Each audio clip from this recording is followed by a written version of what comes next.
Start.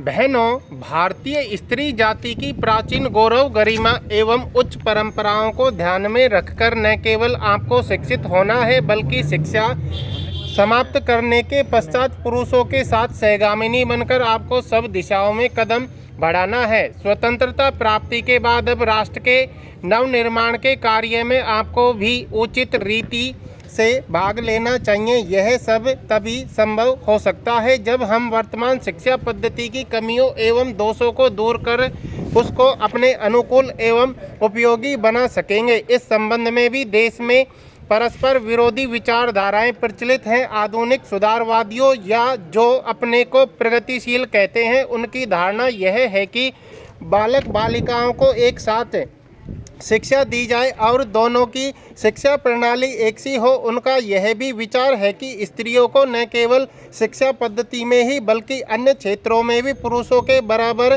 के अधिकार मिलने चाहिए तथा उन्हें संपूर्ण सामाजिक स्वतंत्रता होनी चाहिए।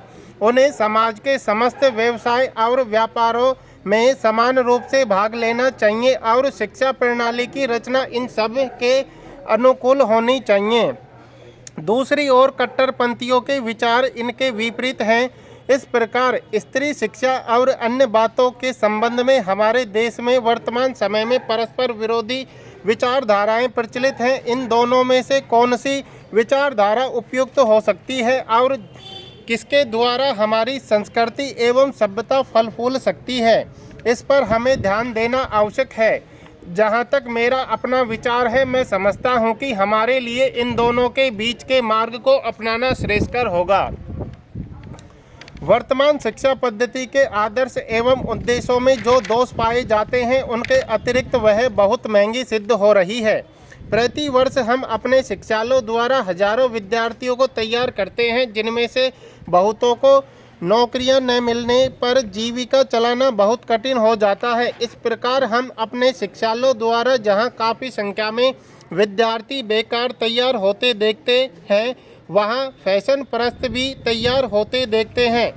हमारे साधारण गृहस्थ घरों की लड़कियां जब प्रारंभ में आधुनिक शिक्षालयों में प्रवेश पाती हैं, तो धीरे धीरे वे भी वहां की फैशन परस्ती की शिकार हो जाती हैं और सुंदर सुंदर बहुमूल्य साड़ियाँ एवं भांति भांति की साज श्रृंगार की वस्तुओं की नकल करने लगती हैं, जिससे अपने माँ बाप या अभिभावकों को पर्याप्त मात्रा में व्यय कराने के संकट में डाल देती हैं।